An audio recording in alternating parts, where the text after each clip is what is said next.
നമസ്കാരം. സംസ്ഥാനത്ത് അമീബിക് മസ്തിഷ്ക ജ്വരം ബാധിച്ച് ഒരാൾ കൂടി മരിച്ചു. തിരുവനന്തപുരത്ത് ചികിത്സയിലായിരുന്ന പോത്തൻകോട് സ്വദേശി ഹബ്സ ബീവിയാണ് മരിച്ചത്. 2 ദിവസത്തിനുള്ളിൽ തിരുവനന്തപുരത്ത് രോഗം ബാധിച്ചുണ്ടാകുന്ന രണ്ടാമത്തെ മരണമാണ് ഇത്. ഇന്നലെ കുളത്തൂർ സ്വദേശിയായ 18 വയസ്സുകാരി മരിച്ചിരുന്നു. ഇന്നലെ സംസ്ഥാനത്ത് 4 പേർക്ക് രോഗബാധ സ്ഥിരീകരിക്കുകയും ചെയ്തിരുന്നു. സംസ്ഥാനത്ത് രോഗബാധയും മരണവും കൂടുമ്പോഴും രോഗത്തിന്റെ ഉറവിടം കണ്ടെത്താൻ കഴിയാതെ ഇരുട്ടിൽ തപ്പുകയാണ് ആരോഗ്യവകുപ്പ്. കഴിഞ്ഞ വർഷം 38 പേർക്കാണ് രോഗം ബാധിച്ചതെങ്കിൽ ഈ വർഷം ഇതുവരെ 135 പേർക്ക് രോഗം സ്ഥിരീകരിച്ചു. ഈ വർഷം മരണസംഖ്യ 29ആയി. ഈ മാസം മാത്രം 47 പേർക്ക് രോഗം സ്ഥിരീകരിക്കുകയും 7 പേർ മരിക്കുകയും ചെയ്തു. പഠനം നടത്തുന്നുവെന്ന് ആരോഗ്യമന്ത്രി പറഞ്ഞെങ്കിലും 1.5 മാസം കഴിഞ്ഞിട്ടും പഠനം നടക്കുന്നുണ്ടോ എന്നതുപോലും അവ്യക്തമാണ്. എന്തുകൊണ്ടാണ് സംസ്ഥാനത്ത് അമീബിക് മസ്തിഷ്ക ജ്വര കേസുകളും മരണവും കൂടുന്നത്? രോഗബാധയും മരണവും കൂടുമ്പോൾ ആരോഗ്യവകുപ്പിന് കാര്യമായ പ്രതിരോധ പ്രവർത്തനങ്ങൾക്ക് കഴിഞ്ഞിട്ടുണ്ടോ? ജനങ്ങളുടെ ആശങ്ക അകറ്റാൻ, മരണനിരക്ക് കൂടിയ രോഗത്തിന്റെ കാര്യവും കാരണങ്ങളും ജനങ്ങളെ ബോധ്യപ്പെടുത്താൻ എന്തൊക്കെയാണ് വേണ്ടത്? ഈ വിഷയമാണ് നമ്മൾ പരിശോധിക്കുന്നത്. എല്ലാ പ്രേക്ഷകർക്കും സ്വാഗതം. ഈ ചർച്ചയിൽ എനിക്കൊപ്പം ഡോക്ടർ രാജീവ് ജയദേവൻ, പൊതുജനാരോഗ്യ വിദഗ്ധൻ, ഡോക്ടർ NM അരുൺ, ആരോഗ്യ വിദഗ്ധൻ, ഡോക്ടർ SS ലാൽ, ആരോഗ്യ വിദഗ്ധൻ എന്നിവരാണ് ചർച്ചയിൽ പങ്കെടുക്കുന്നത്. ആദ്യം ഡോക്ടർ രാജീവ് ജയദേവൻ. ആശങ്ക വേണ്ട, ജാഗ്രത മതി എന്നതാണ് മരണനിരക്ക് കൂടിയ അമീബിക് മസ്തിഷ്ക ജ്വരം സംസ്ഥാനത്ത് പലയിടങ്ങളിലായി റിപ്പോർട്ട് ചെയ്യുമ്പോൾ പോലും ആരോഗ്യമന്ത്രി പറഞ്ഞത്. നമ്മൾ എല്ലാ ഇതുപോലെയുള്ള മഹാവ്യാധികളെയും നേരിട്ടത് അതേ മുദ്രാവാക്യത്തിലൂടെ തന്നെയാണ്.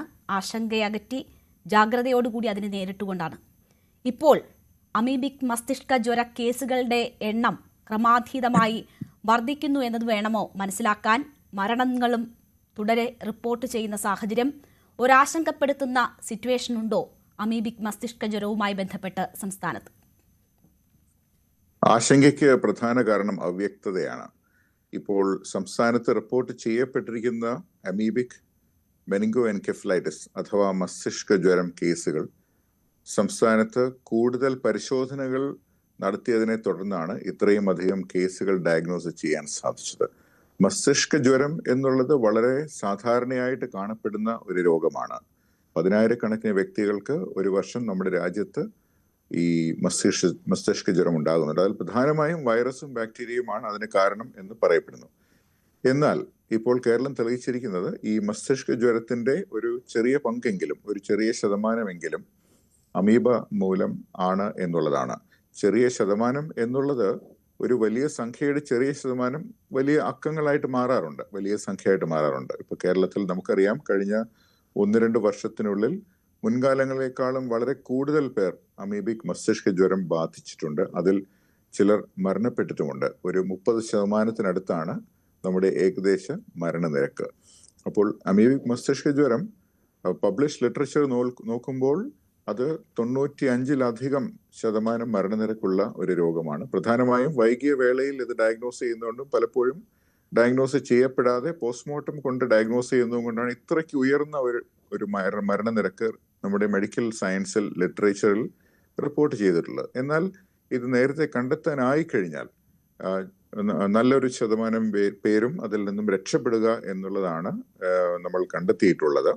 എങ്കിലും 30%-അടുത്തുള്ള മരണനിരക്ക് യാതൊരു വിധത്തിലും അത് മൈൽഡ് ആണെന്നോ അത് അവഗണിക്കാമെന്നോ നമുക്ക് പറയാൻ സാധിക്കുകയില്ല. പക്ഷെ അവ്യക്തത എന്നുള്ളത് ഒരു പുതിയ തരത്തിലുള്ള രോഗം വർണ്ണിക്കപ്പെടുമ്പോൾ സമൂഹത്തിൽ ആശങ്ക ഉണ്ടാകും. അത് സ്വാഭാവികമാണ്.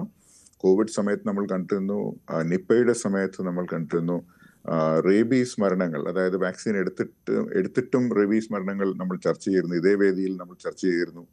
അതുപോലെയുള്ള സംഭവങ്ങൾ നടക്കുമ്പോൾ സ്വാഭാവികമായിട്ടും സാധാരണക്കാർക്ക്, അതായത് മെഡിക്കൽ നോളജ് ഇല്ലാത്തവർക്ക് ആശങ്കയുണ്ടാവും. അപ്പൊ ആ ആശങ്ക മാറ്റാനുള്ള പ്രധാനപ്പെട്ട ഒരു ആയുധം എന്നുള്ളത് പഠനങ്ങളാണ്. അതായത് നമ്മുടെ സംസ്ഥാനത്തുണ്ടായ ഇത്രയും കേസുകൾ, അതിൽ നിന്നും എത്ര പേർക്ക് ഏത് രീതിയിലൊക്കെ ആയിരിക്കാം ഇത് പിടിപെട്ടത് എന്നുള്ള ഒരു കണക്ക്.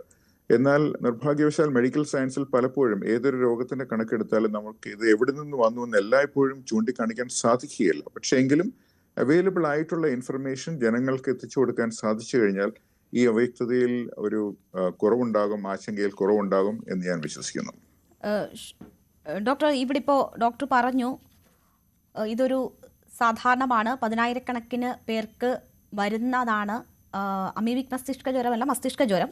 അതിൽ ചില കേസുകൾ ഇങ്ങനെ ആകുന്നു എന്ന് പറയും. അത് നോക്കൂ, പക്ഷേ നമ്മളത് ഡയഗ്നോസ് ചെയ്യുന്നത് കൊണ്ടാണ് ഈ കണക്കുകൾ എന്ന് പറയുമ്പോൾ തന്നെ കഴിഞ്ഞ വർഷവും ഇതേ പ്രോസസ്സുകൾ നടന്നിട്ടുണ്ടാകുമല്ലോ. കഴിഞ്ഞ വർഷം ആകെ റിപ്പോർട്ട് ചെയ്ത കേസ് ഈ ഒരൊറ്റ മാസം മാത്രം സംസ്ഥാനത്ത് റിപ്പോർട്ട് ചെയ്യപ്പെടുന്ന നിലയിലേക്ക് എത്തുമ്പോൾ ഒരു വർഷം കൊണ്ട് മാത്രമല്ലല്ലോ ആരോഗ്യമേഖലയിൽ ഈ രീതിയിലുള്ള രോഗനിർണയം നടന്നു വരുന്നത്. അപ്പോൾ അതൊരു വലിയ കണക്കല്ലേ? തീർച്ചയായും ഈ കണക്കുകൾ നമ്മളുടെ ടെസ്റ്റിന്റെ കാര്യം പറയുമ്പോൾ അഡീഷണൽ ടെസ്റ്റ് ഞാൻ ഉദ്ദേശിച്ചത് നമ്മുടെ പ്രേക്ഷകർക്ക് വേണ്ടി പറയുകയാണ്. മസ്തിഷ്ക ജ്വരം എന്നാൽ നമുക്ക് അത്യാവശ്യം എല്ലാവർക്കും അറിയാം, ബ്രെയിനിന് ചുറ്റുമുള്ള ഇൻഫെക്ഷൻ ആണ്, അല്ലെങ്കിൽ ബ്രെയിനിനുള്ളിലുള്ള ഇൻഫെക്ഷൻ ആണ്. അപ്പോൾ ബ്രെയിനിന് തലച്ചോറിന് ചുറ്റുമുള്ള ഒരു നീരുണ്ട്, അതിന്റെ പേരാണ് CSF. ആ CSF എന്ന് പറയുന്ന നീര് നട്ടെല്ലിൽ നിന്നും കുത്തിയെടുക്കുന്ന ഒരു പ്രക്രിയയുണ്ട്, അതിന് സ്പൈനൽ ടാപ്പ് എന്ന് പറയും. ഈ ടാപ്പ് വഴി എടുക്കുന്ന കണ്ണീര് പോലെയുള്ള ഒരു ജ്യൂസ് ഉണ്ട്, ഒരു നീരുണ്ട്. ആ നീര് പരിശോധനയ്ക്ക് അയച്ചിട്ടാണ് ഈ ഇൻഫെക്ഷൻ ഉണ്ടോ ഇല്ലേ എന്നെല്ലാം തിട്ടപ്പെടുത്തുന്നത്. പക്ഷെ ഈ നീരിൽ അഡീഷണൽ ആയിട്ടുള്ള ഒരു പരിശോധനയും കൂടി കേരളത്തിൽ സമീപകാലത്തായിട്ട് നടന്നു വരുന്നുണ്ട്. അതിന്റെ പേരാണ് വെറ്റ് മൗണ്ട് അല്ലെങ്കിൽ മൈക്രോസ്കോപ്പി. അതായത് ഈ നീര് ഒരു മൈക്രോസ്കോപ്പിന്റെ അടിയിൽ വെച്ച് കുത്തിയെടുത്ത ഉടൻ തന്നെ ചെയ്യണം കേട്ടോ. അത് കുത്തിയെടുത്ത ഉടൻ തന്നെ, preferably within half an hour, അത് ഒരു വളരെ വിദഗ്ധയോ ആയിട്ടുള്ള ഒരു മൈക്രോബയോളജിസ്റ്റ് തന്നെ അതിനകത്തൂടെ നോക്കി ഇതിനകത്ത് ചലിക്കുന്ന സൂക്ഷ്മജീവികളുണ്ടോ, അമീബയ്ക്ക് സമാനമായിട്ടുള്ള ജീവികളുണ്ടോ എന്ന് മനുഷ്യന്റെ കോശങ്ങളിൽ നിന്നും വേർതിരിച്ചറിയുകയും കൂടി വേണം. ഇങ്ങനെ അറിഞ്ഞാൽ മാത്രമേ, ഇങ്ങനെ നോക്കി പരിശോധിച്ച ഉടൻ തന്നെ അറിഞ്ഞാൽ മാത്രമേ ഇത് കണ്ടെത്താൻ സാധിക്കുകയുള്ളൂ.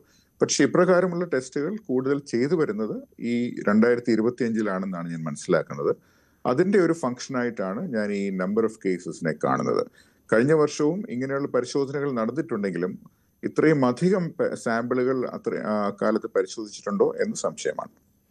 തീർച്ചയായും പരിശോധനകൾ കൂടുന്നു, അതുകൊണ്ടാണ് കേസുകളുടെ എണ്ണം കൂടുന്നത് എന്നത് ആരോഗ്യമന്ത്രി തന്നെ നേരത്തെ വിശദീകരിച്ചിട്ടുള്ള കാര്യമാണ്. ഡോക്ടർ എൻ എം അരുൺ, ഇവിടെ ഇപ്പോൾ വലിയ ആശങ്ക ഇതുമായി ബന്ധപ്പെട്ട് ഉണ്ടായിട്ടുണ്ട്. നേരത്തെ കുളങ്ങളിലും അങ്ങനെ കെട്ടിക്കിടക്കുന്ന വെള്ളത്തിലുമൊക്കെ കുളിക്കുന്നത് മൂലമാണ് ഇത്തരം രോഗങ്ങൾ ബാധിക്കുന്നത് എന്നതാണ് പൊതുവെ പറഞ്ഞിരുന്നതെങ്കിൽ ഇപ്പോൾ ടാപ്പ് വെള്ളം ഉപയോഗിക്കുന്നവരിൽ, കിണറിലെ വെള്ളം ഉപയോഗിക്കുന്നവരിൽ 3 മാസമായ കുഞ്ഞിൽ വരെ ഈ രോഗം വരികയും മരണം സംഭവിക്കുകയും ചെയ്ത കേസുകൾ നമ്മുടെ മുന്നിലുണ്ട്. അപ്പോൾ അത് ഏതെങ്കിലും തരത്തിൽ ആശങ്കപ്പെടുത്തുന്ന സാഹചര്യമാണോ? നേരത്തെ പരിചരിച്ചു വന്ന, പരിചയമുണ്ടായിരുന്ന രീതികൾ ഈ രോഗവുമായി ബന്ധപ്പെട്ട് സംസ്ഥാനത്ത് മാറുന്നതിന്റെ സൂചനകളാണോ? തീർച്ചയായും കണക്കുകൾ ആശങ്കാജനകം തന്നെയാണ്. നമ്മൾ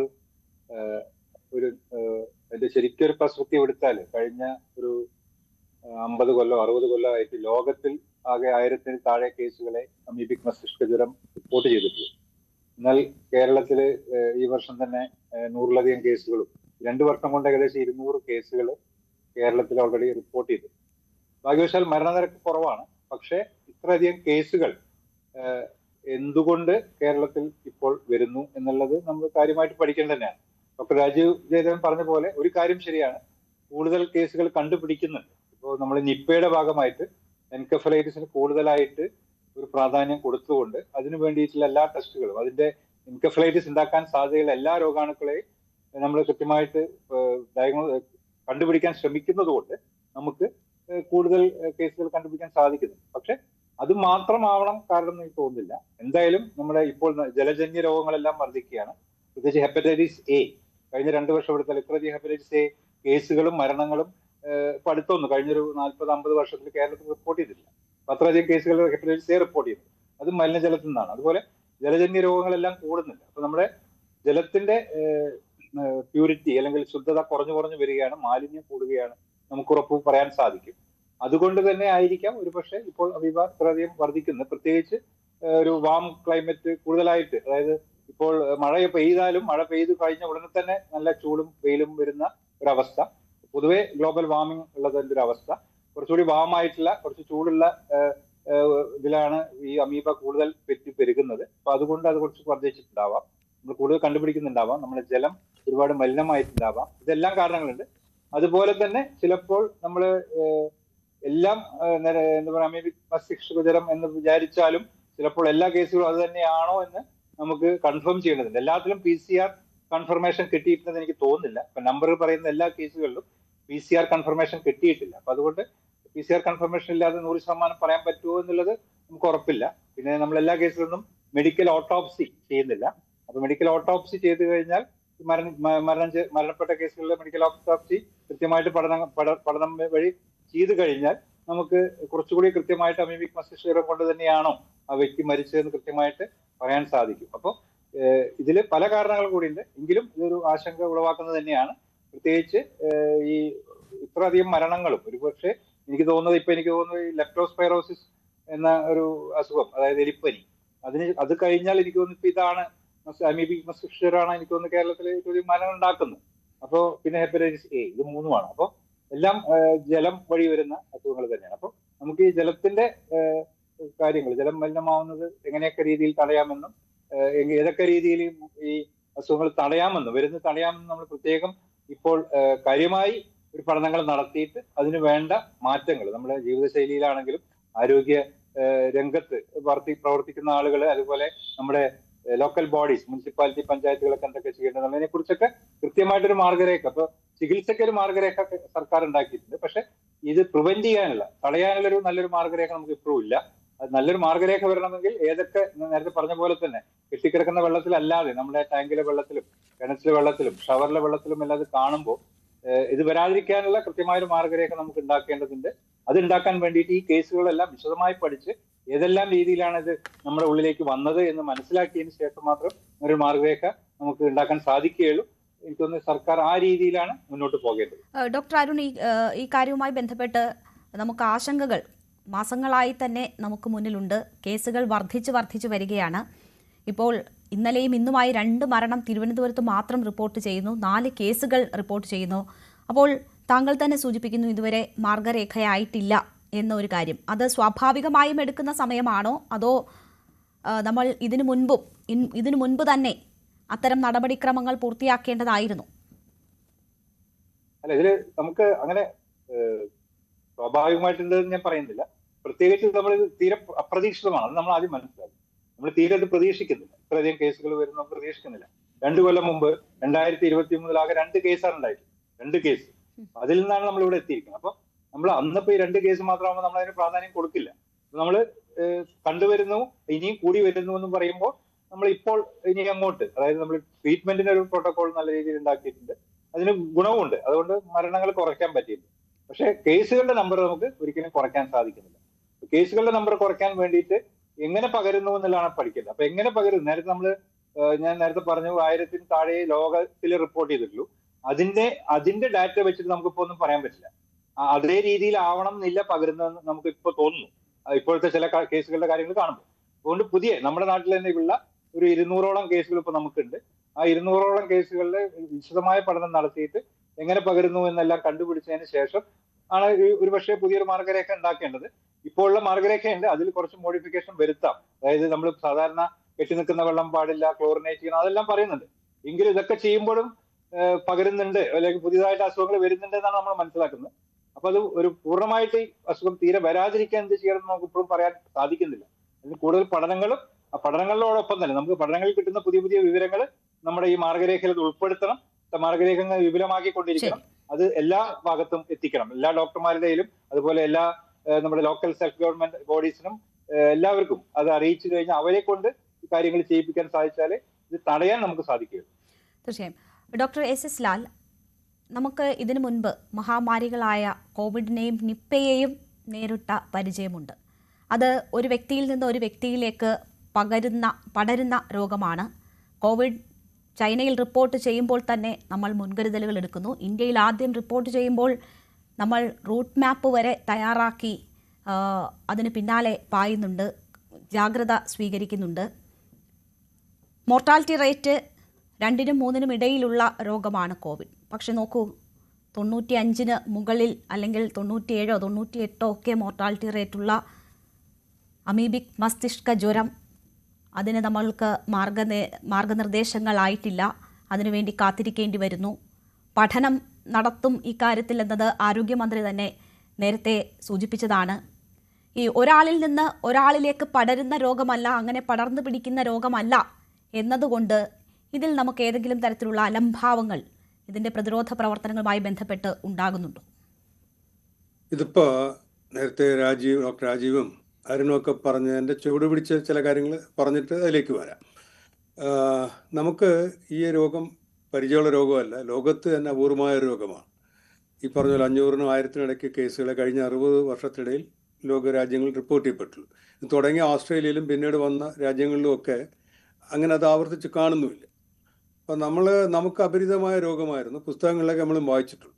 ഈ രോഗം ഇതുവരെ വളരെ കുറച്ച് രോഗം മാത്രം ലോകത്തുണ്ടായിട്ടുള്ള ഏതാണ്ട് 100% പേരും, 95 എന്ന് പറയുമ്പോൾ ഒരാൾക്കാണ് അസുഖം വരുന്നത്, 95 100 തന്നെയാണ് മരിച്ചു പോവുകയാണെങ്കിൽ. അപ്പോൾ അങ്ങനെ ഒരു രോഗം നമ്മുടെ നാട്ടിൽ വന്നിട്ട് നമ്മൾ അതിനെ കൈകാര്യം ചെയ്തതിനകത്തുള്ള ചില പിശകുകളുണ്ട്. അത് നമ്മൾ അംഗീകരിച്ചേ പറ്റുള്ളൂ. ഇപ്പം നമുക്കിപ്പോൾ ഇത് ആരുടെയും മന്ത്രിസഭയുടെയോ ഒന്നും കുഴപ്പം കൊണ്ടല്ല ഈ അസുഖം വരുന്നത്. പക്ഷേ ഈ അസുഖം വരുമ്പോൾ നമ്മൾ പല തലങ്ങളിൽ ഇതിനെ കൈകാര്യം ചെയ്യേണ്ടതുണ്ട്. ഒന്ന്, ഗവൺമെൻറ്റിന് ഉത്തരവാദിത്വമുണ്ട്. ഗവൺമെൻറ് ഉത്തരവാദിത്വം എന്ന് പറഞ്ഞു കഴിഞ്ഞാൽ ഈ പറഞ്ഞ പോലെ ഗൈഡ് ലൈൻ ഉണ്ടാക്കുക, പിന്നെ ഗവേഷണത്തിന് സംവിധാനം ഉണ്ടാക്കണം. നമ്മുടെ നാട്ടിൽ പൊതുവെ ഇന്ത്യയിലുണ്ട്, കേരളത്തിൽ പ്രത്യേകിച്ചുണ്ട്, ഈ ഡേറ്റ ഒളിപ്പിക്കുന്നൊരു സ്വഭാവമുണ്ട്. പലപ്പോഴും കേസ് കൺഫർമേഷൻ രോഗിയോട് ഡോക്ടർക്ക് പറയാൻ പറ്റാത്ത അവസ്ഥയാണ്. ഏതോ ഒരു കേന്ദ്രത്തിൽ നിന്ന് അനുമതി കിട്ടിയാൽ മാത്രമേ പറയാൻ പാടുള്ളൂ. അതുകൊണ്ടാണ് അടുത്ത കാലത്തൊരു ഡോക്ടറിനെ അറ്റാക്ക് ചെയ്യുന്നൊരു കേസൊക്കെ വന്നപ്പോൾ അതിനകത്ത് ഇതുപോലത്തെ മിസ്കമ്മ്യൂണിക്കേഷൻ ഉണ്ട്. അപ്പോൾ ഒരിടത്ത് പറയുന്ന രോഗമല്ലെന്ന്. അപ്പോൾ ഇത്തരം കാര്യങ്ങൾ നമുക്ക് കുറച്ച് സുതാര്യത വരികയും ആരോഗ്യവകുപ്പിനും ഡോക്ടർമാർക്കും ഒക്കെ അത് പൂർണ്ണ സ്വാതന്ത്ര്യം കൊടുക്കണം. പരിശോധിക്കുന്ന ഡോക്ടർക്ക്, ചികിത്സിക്കുന്ന ഡോക്ടർക്ക് ഇതിനകത്ത് അഭിപ്രായം പറയാനുള്ള സ്വാതന്ത്ര്യമൊക്കെ വരണം. അപ്പോൾ ഈ കേസുകളുടെ എണ്ണം കൂടിപ്പോവും എന്ന് വിചാരിച്ചിട്ട് ഈ വിവരങ്ങൾ കൊടുക്കുന്നതിനെ തടസ്സപ്പെടുത്തുന്നത് കോവിഡ് സമയത്ത് നമ്മൾ കണ്ടിട്ടുള്ളതാണത്. അതിൻ്റെ കുറേ നാണക്കേട് നമ്മൾ അനുഭവിക്കുകയും ചെയ്തു. അപ്പോൾ ഇതിനകത്ത് ഗവൺമെൻറ് ഇതിനകത്തൊരു സുതാര്യതയും വേണം, ആരോഗ്യ പ്രവർത്തകർക്ക് സ്വാതന്ത്ര്യം കൊടുക്കണം, പിന്നെ ഈ നിർദ്ദേശങ്ങൾ ഗൈഡ് ലൈൻസ് കൊണ്ടുവരികയും വേണം. ഗവേഷണത്തിന് നിർബന്ധമായിട്ട് ഇടപെടണം. നമ്മൾ ഗവേഷണം നടത്തുന്നതിനകത്ത് അങ്ങനെ നാണിക്കേണ്ട കാര്യമില്ല. നമുക്ക് ചില രോഗങ്ങൾ നമ്മുടെ നാട്ടിൽ കൂടുതലായിരിക്കും, അതിൻ്റെ കാരണമാണ് കണ്ടെത്തേണ്ടത്. ഇപ്പോൾ കേരളത്തിൽ മഴ കൂടുതലായതുകൊണ്ട് വെള്ളപ്പൊക്കം ഉണ്ടാകും. അത് നമ്മൾ രാജസ്ഥാനുമായിട്ട് കമ്പയർ നമ്മൾ നാണം കണ്ട കാര്യമില്ല. രാജസ്ഥാനിൽ മഴയില്ല, അപൂർവമാണ്. അപ്പോൾ നമ്മൾ കൂടുതൽ മഴയുള്ളത് വെള്ളപ്പൊക്കം ഉണ്ടാകും. അപ്പോൾ കേരളത്തിൽ വെള്ളപ്പൊക്കം ഉണ്ടാകുമ്പോൾ അതിനെപ്പറ്റി പഠനം നടത്താൻ നമ്മൾ ക്ഷീണിക്കേണ്ട കാര്യമില്ല. അതുപോലെ നമ്മൾ ഈ ട്രോപ്പിക്കൽ റീജിയൻ ആയതുകൊണ്ടും നമുക്കൊരുപാട് ജലാശയങ്ങളുള്ളതുകൊണ്ടും ഈ ജലം വഴി ഉണ്ടാകുന്ന രോഗങ്ങൾക്കുള്ള സാധ്യത കൂടുതലാണ്, പല രോഗങ്ങളും. അപ്പോൾ അത് മാത്രമല്ല, കഴിഞ്ഞ കുറേ വർഷങ്ങളായിട്ട് ഈ നമ്മുടെ കുടിവെള്ളത്തിനൊക്കെ ആശ്രയിക്കുന്ന ജലവും അതെല്ലാം മലിനമാകുന്നു എന്നുള്ള യാഥാർത്ഥ്യമാണ്. നമ്മളിപ്പോൾ മനുഷ്യൻ്റെ ഉച്ഛിഷ്ടങ്ങൾ അവശിഷ്ടങ്ങൾ അല്ലെങ്കിൽ മലം ഉൾപ്പെടെയുള്ള അവശിഷ്ടങ്ങൾ സംസ്കരിക്കുന്നതിൻ്റെ കാര്യത്തിൽ നമ്മൾ മറ്റ് അയൽ സംസ്ഥാനങ്ങളെക്കാൾ പോലും പിന്നിലാണ്. അതിൻ്റെ സംസ്കരണ ശേഷി നമുക്ക് കുറവാണ്. പിന്നെ ജലാശയങ്ങൾ ഒരുപാടുണ്ട്, പരസ്പരം കണക്റ്റഡ് ആണ്, പിന്നെ ജനസാന്ദ്രത കൂടുതലാണ്. ഇതെല്ലാം കാരണം നമുക്ക് നമ്മൾ കുടിവെള്ളം മലിനമാകാനുള്ള സാധ്യത വളരെ കൂടുതലാണ്. അതിന് തെളിവാണ് കഴിഞ്ഞ വർഷം തന്നെ 30,000 ഹെപ്പറ്റൈറ്റിസ് എ ഭക്ഷണത്തിലൂടെയും ജലത്തിലൂടെയും പകരുന്ന ഹെപ്പറ്റൈറ്റിസ് എ കേരളത്തിൽ റിപ്പോർട്ട് ചെയ്യപ്പെട്ടു. ഒരുപാട് മരണങ്ങളും ഉണ്ടാകുന്നുണ്ട്. അപ്പോൾ ഇത്തരത്തിൽ കേരളത്തിൽ എന്തോ സംഭവിക്കുന്നുണ്ട്. നമുക്കറിയുന്ന ജനസാന്ദ്രത അല്ലെങ്കിൽ വെള്ളം പരസ്പരം കലരുന്നത്, ഇതൊക്കെ കൂടെ ചിലപ്പോൾ കാലാവസ്ഥയുടെ വ്യതിയാനങ്ങളൊക്കെ ഉണ്ടാകാം. അത് എല്ലായിടത്തും ഉണ്ടാകും കാലാവസ്ഥ വ്യതിയാനങ്ങൾ. പക്ഷേ കേരളത്തിനെ പ്രത്യേക രീതിയിൽ എന്തെങ്കിലും ബാധിക്കുന്നുണ്ടോ നമുക്ക് ഇത്തരം കാര്യങ്ങൾ അറിയണം. ഇപ്പോൾ ആരോഗ്യവകുപ്പും ഡോക്ടർമാരും മാത്രം വിചാരിച്ച് നടത്താൻ പറ്റുന്ന പഠനവുമല്ല, ഇതുമായി ബന്ധപ്പെട്ട മറ്റ് വകുപ്പുകളും ഗവേഷണ സ്ഥാപനങ്ങളൊക്കെ ഉൾപ്പെടുത്തി നമുക്ക് ഈ ഒരു പ്രശ്നം എടുത്ത് അംഗീകരിക്കണം. അപ്പോൾ ഗവൺമെൻറ് അത് വേണം. ഈ ഒരു മിഥ്യാഭിമാനം പാടില്ല. നമുക്കൊരു അസുഖം വരുന്നത് അതിൻ്റെ പേരിൽ ആരും മന്ത്രിസഭ കുറ്റം പറയുന്നതും ഇല്ല. പക്ഷെ അത് ഒളിക്കുമ്പോഴും അതിന് വേണ്ട നടപടിയെടുക്കാതെ വരുമ്പോഴുമാണ് നമുക്ക് എതിർക്കേണ്ടി വരുന്നത്. മാത്രമല്ല, ഇപ്പോൾ കേരളത്തിൽ പെട്ടെന്ന് ഇങ്ങനെ രോഗം വന്നത് കൂടാതെ മരണശതമാനം 30 ഉള്ളൂ. അപ്പോൾ അതൊരു അനുകൂല ഘടകമാണ്. അപ്പം മരണശതമാനം കുറയുന്ന എന്തെങ്കിലും കാരണം ഉണ്ടെങ്കിൽ അതും കണ്ടെത്തേണ്ടതുണ്ട്. അത് നമുക്ക് പ്രോത്സാഹിപ്പിക്കുക, അല്ലെങ്കിൽ അനുകൂലമാക്കി എടുക്കുകയും വേണം. ഇത്തരം കാര്യങ്ങളിലേക്ക് വരുന്നില്ല ചർച്ചകൾ. ഇപ്പോൾ മരണം വരുമ്പോഴത്തേക്ക് അതെങ്ങനെയെങ്കിലും അത് എന്തെങ്കിലും കാരണം നമ്മൾ കൂടുതൽ പരിശോധിച്ചുകൊണ്ടാണോ അതൊക്കെ പറഞ്ഞിട്ട് ഒഴിയാൻ പറ്റില്ല. അല്ലെങ്കിൽ ശതമാനം കുറവാണ്, 30% മരണമുള്ളെന്ന് പറയുമ്പോൾ മരിക്കുന്നവൻ്റെ വീട്ടിൽ 100% മരണമാണ്. നമ്മുടെ വേണ്ടപ്പെട്ട ഒരാൾ, അച്ഛനോ അമ്മയോ സഹോദരങ്ങളോ മക്കളോ മരിച്ചു പോയി കഴിഞ്ഞാൽ ആ മരണം ആ വീട്ടിൽ 100%. അപ്പോൾ 30 ഉള്ളെന്ന് പറഞ്ഞിട്ട് ഗവൺമെൻറ് അങ്ങനെ സമാധാനിക്കാൻ പറ്റില്ല. മറ്റ് സംസ്ഥാനങ്ങളെക്കാൾ കുറവാണെന്ന് പറഞ്ഞ് സമാധാനിക്കാൻ പറ്റില്ല. നമ്മുടെ വീട്ടിലൊരു മരണം ഉണ്ടായ വീട്ടിലും പൂർണ്ണമല്ല ആ മരണം. അപ്പോൾ അങ്ങനെയാണ് അതിനെ കാണുന്നത്. അപ്പോൾ ഗവൺമെൻറ് റോള് അത് ചെയ്യണം. പിന്നെ ഈ ആരോഗ്യവകുപ്പിനെ പറ്റി പറയുമ്പോൾ ഈ ശുചീകരണം ആരോഗ്യവകുപ്പിൻ്റെ ഉത്തരവാദിത്വമല്ല, അതിന് വേറെ വകുപ്പുകളുണ്ട്. കോർപ്പറേഷനുകളും പഞ്ചായത്തുകളും ഒക്കെ അതിനകത്ത് ശ്രദ്ധിക്കണം. അപ്പോൾ അവനവൻ്റെ വീട് വേണമെങ്കിൽ ക്ലോറിനേറ്റ് ചെയ്യാൻ അതിനും ആരോഗ്യവകുപ്പിൻ്റെ താഴെ തട്ടിലുള്ള പ്രവർത്തനങ്ങൾ വേണം. ഇപ്പോൾ നമുക്ക് 5000 ജനസംഖ്യയ്ക്ക് 2 ആരോഗ്യ പ്രവർത്തകരുള്ളൊരു സംസ്ഥാനമാണ്, രാജ്യമാണ്. അപ്പോൾ അവിടെയൊക്കെ ഇത്തരം കിണറിൻ്റെയൊക്കെ ശുചീകരണത്തിൽ ശ്രദ്ധ വേണം. ഇതിൽ പഞ്ചായത്ത് കുളങ്ങളും അത്തരം കാര്യങ്ങളും ഒക്കെ ശുചീകരിക്കാനായിട്ട് പഞ്ചായത്തുകൾക്ക്, ഇപ്പോൾ ലോക്കൽ ഗവൺമെൻറ്റുകൾക്ക് ഉത്തരവാദിത്തമാണ്. ഇത് കഴിഞ്ഞിട്ടാണ് പിന്നെ ഡോക്ടർമാർക്ക് ഈ അസുഖം വരുന്നതിന് ഇപ്പോൾ മറ്റുള്ളവർ പറയുന്നത് പോലെ തന്നെ പ്രതിരോധ മാർഗ്ഗങ്ങൾ, പിന്നെ ഞങ്ങളൊക്കെ പറയുന്നത് പോലെ പരിചയമില്ലാത്ത കുളത്തിൽ കുളിക്കരുത്, അത്തരം കാര്യങ്ങളൊക്കെ പറയാമെങ്കിലും പക്ഷേ ഡോക്ടർമാരുടെ ഈ കേസ് എത്തുന്നത് അസുഖം വന്നതിന് ശേഷമാണ് ആശുപത്രിയിൽ വരുന്നത്. അപ്പോൾ അവിടെ ഏറ്റവും നല്ല വിദഗ്ധ ചികിത്സ കൊടുക്കുക എന്നുള്ള ഉത്തരവാദിത്തം ഡോക്ടർമാർക്കും നഴ്സുമാർക്കും എല്ലാം അടങ്ങിയ ആരോഗ്യ പ്രവർത്തകർക്കുണ്ട്. അത് കിട്ടുന്നുണ്ട്. അതിൻ്റെ പ്രതിഫലനമാണ് ഈ 30% മരണമായിട്ട് നിൽക്കുന്നത്. നമ്മുടെ കേരളത്തിലെ ഡോക്ടർമാർ മികച്ച ഡോക്ടർമാരാണ്. അത് ലോകത്തിൻ്റെ എല്ലായിടത്തും മികച്ച ഡോക്ടർമാരായിട്ട് പോകുന്നത് കേരളത്തിലുള്ളവരും കൂടി ചേർന്നിട്ടാണ്. അപ്പോൾ അത് ഭേദപ്പെട്ട രീതിയിലാണ്. പിന്നെ ജനങ്ങളുടെ ഒരു ഉത്തരവാദിത്വമുണ്ട്. നമുക്കിപ്പോൾ ഗവൺമെൻറ്റും ഡോക്ടർമാരും ഉൾപ്പെടെയുള്ള ആരോഗ്യ പ്രവർത്തകരൊക്കെ വിചാരിച്ചാൽ പോലും എല്ലാ കാര്യവും പരിഹരിക്കാൻ പറ്റില്ല. നമുക്ക് ജനങ്ങൾക്ക് അറിവ് കൊടുക്കണം. അപ്പോൾ അതിനെ വീണ്ടും തിരിച്ച് ഉത്തരവാദിത്വം ഗവൺമെൻറ്റിലേക്കും ആരോഗ്യ പ്രവർത്തകരിലേക്ക് വരികയാണ്. ഇപ്പോൾ നമ്മളിപ്പോൾ ഇത്തരം ചർച്ചകളൊക്കെ നടത്തുമ്പോൾ പോലും ഇതിലെങ്ങും പെടാത്ത, ഇത്തരം കാര്യങ്ങളൊന്നും അറിയാത്ത, ഒരു പക്ഷേ ഇത്തരം പരിപാടികൾ പോലും ടെലിവിഷനിൽ പോലും ശ്രദ്ധിക്കാത്ത ഒരുപാട് ശതമാനം ജനങ്ങളുണ്ട്. അപ്പോൾ അവരിലേക്ക് എത്തണം. നമ്മളിപ്പോൾ ഈ ഡെങ്കിപ്പനി പടർന്നുകൊണ്ടിരുന്നപ്പോഴത്തേക്ക് ചിരട്ടയിലെ വെള്ളം കമിഴ്ത്തി കളയുക എന്നൊക്കെ പറഞ്ഞിട്ട് ഒരുപാട് പ്രചരണങ്ങളുണ്ടായി. ഇപ്പോൾ അത് കാണാറില്ല. പക്ഷെ അതിന് അക്കാലത്തൊരു ഫലമുണ്ടായിരുന്നു. ജനങ്ങൾക്കെല്ലാം ഈ വെള്ളം കെട്ടിക്കിടക്കുന്നത് തടയണമെന്ന് ആഗ്രഹം ഉണ്ടായിരുന്നു. പക്ഷെ ഇപ്പോൾ അത്തരം കാര്യങ്ങൾ നമ്മൾ ഈ ചർച്ചകളിലല്ലാതെ ഗവൺമെൻറ്റിൻ്റെ ഭാഗമായിട്ട് എല്ലാ ടെലിവിഷൻ ചാനലുകളെയും സ്വാധീനിച്ച് ഇത്തരം കാര്യങ്ങൾ പ്രചരിപ്പിക്കുന്ന കാര്യത്തിൽ നമ്മൾ ശകലം പിന്നോട്ടെന്ന് എനിക്ക് അഭിപ്രായമുണ്ട്.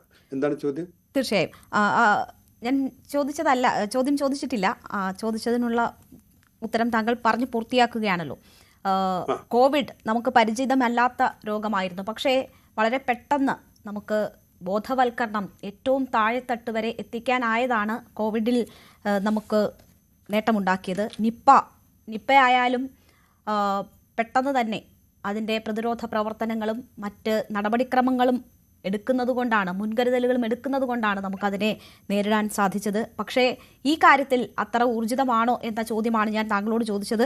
അപ്പോൾ ജനകീയ പ്രതിരോധ ക്യാമ്പയിൻ ഉൾപ്പെടെ സർക്കാർ ഇതുമായി ബന്ധപ്പെട്ട് നടത്തുന്നുണ്ട്. തദ്ദേശ സ്വയംഭരണ സ്ഥാപനങ്ങൾക്ക് മറ്റും ചുമതല നൽകിക്കൊണ്ട് കിണറുകളും ജലാശയങ്ങളും ഒക്കെ ശുചീകരിക്കുന്നുണ്ട്. പക്ഷേ മതിയായ നിലയിൽ അത് നടക്കുന്നുണ്ടോ എന്നതാണ് നമ്മൾ ഉറപ്പുവരുത്തേണ്ടത്.